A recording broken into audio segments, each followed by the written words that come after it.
Бисмилля. Бүгін тағы да көрермендеріміз бір видео жіберіпті. Сол видеоны көрсек па деп жатырмын.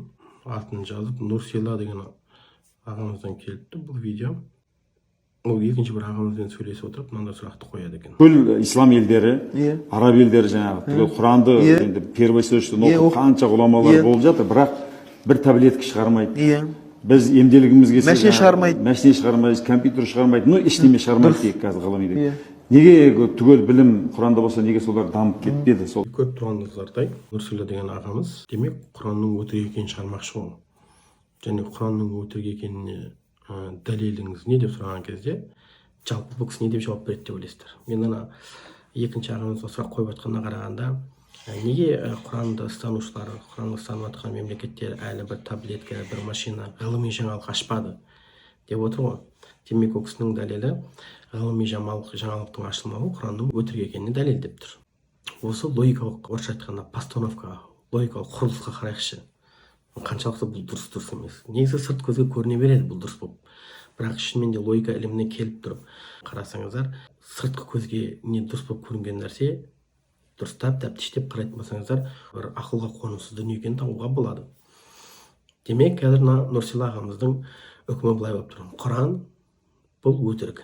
Неге деп сұрасаңыз, өйткені неге таблеткалар, машиналар шығарып жатқан жоқ, Құранға қарап мұсылмандар деп жатыр. Және ғылыми жаңалық ашылып жатқан жоқ деп. Бұл біз айтамыз, сіздің қазір қаншалықты дұрыс мына Құранның өтірік екеніне ғылыми жаңалықтың ашылмауы дәлел алып көріңіз, қаншалықты дұрыс.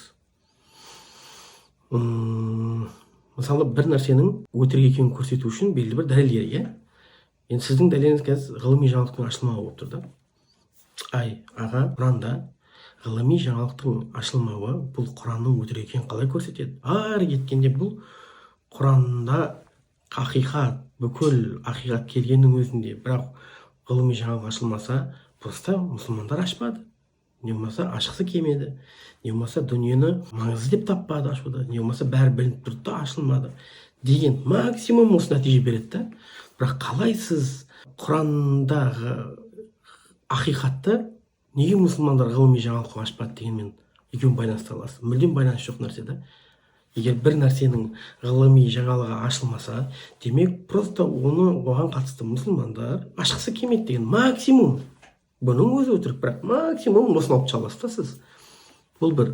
Екіншіден, жалпы сіздің Құранды дұрыс емес деуге осы ұстанған дәлеліңіз қисынды ма, қисынсыз ба? Қарап көрелік.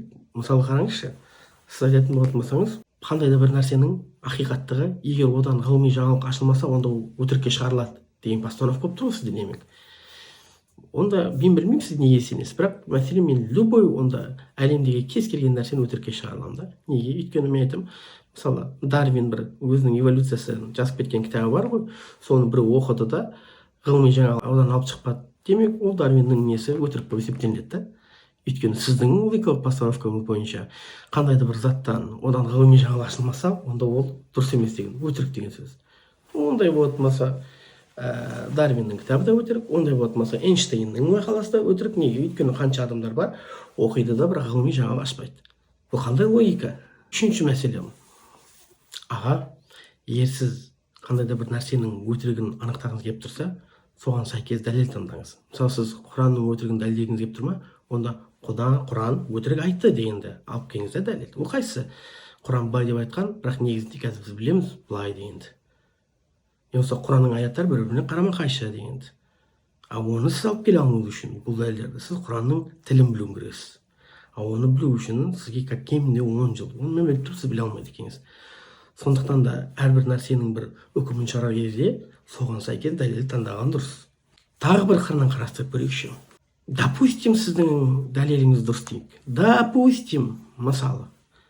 Бірақ неге шештіңіз сіз? Құранда ақиқат деп айтқан адамдар ештеңе ашпаған деп. Қалай шештіңіз? Авиценна ше. Ибн Сина. Ол Құранға сенбейді деп тұрсыз ба? Авиценна негізі ислам медицинаның негізін қалап кеткен. Бұл жаңалық емес па сізге? Әл-Бируни жердің домалақтығын айтып кеткен. Ол Құранға сенген.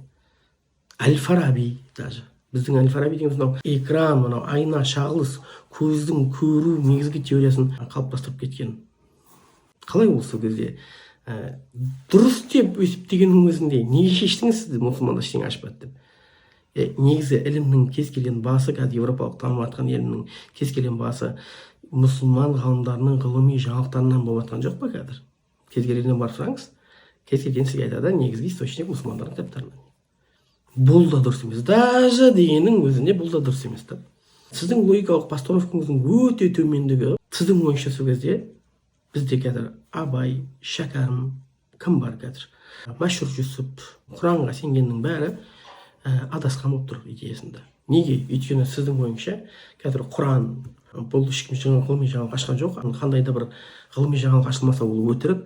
Демек, кімде-кім Құранды ұстанатын болатын болса, сіздің ойыңша одан ғылыми жаңалық ашылмай, ол өтірік болып тұратын болса, онда, значит, Абай Құранды ұстануымен адасқан болып есептелінеді, Әл-Фараби да есептелінеді адасқан болып, Авиценна да есептелінеді адасқан болып, Шәкәрім да адасқан болып есептелінеді. Қандай логика бұл? Қандай абсурд бұл? Төртіншісі, онда сіз де өзіңіз адасқан болып есептелінесіз ғой. Сіздің постановкаңыз бойынша қандай да бір кітапты ақиқат деп айту үшін одан бір ғылыми жаңалық ашылу керек екен да, сіздің логикаңызда енді. Енді сіз қазір мәселен кітап жазған шығарсыз, иә? Болмаса бір кітаптың атеистің кітабын оқитын шығарсыз. Сол кезде одан бір ғылыми жаңалық ашпасаңыз, ол атеистің жазған еңбегі өтірік болады да. Сіз өзіңіз еңбек жазған шығарсыз, иә? Енді сіздің қазір еңбегіңізді оқып, біз ешқандай ғылыми жаңалық ашпасақ, оны ақиқат емес, өтірік болып қалады да. Жалпы постановка, Құранның ақиқаттығы бұл бір нәрсенің ашылуымен, ашылмауымен, мұсылмандар ештеңе ашпауымен өтірігі шығады дегеніміз, бұл вообще абсурд негізі. Сырт көзге көрінуі мүмкін. Бірақ дұрыстап ойланып қарасаңыз, дәлел мүлдем құжат емес. Аға, ойланатын сөйлейтін кезде негізі, мына атеист бауырлар сөйлейтін кезде дұрыс дәлел таңдай алыңыздар. Ақылды дұрыс қоса алыңыздар. Әйтпесе, құжат ретінде қарастырылмайды. Бұл логикалық тұрда өте әлсіз дүние есептелінеді. Жақсы, ассалаумағалейкум.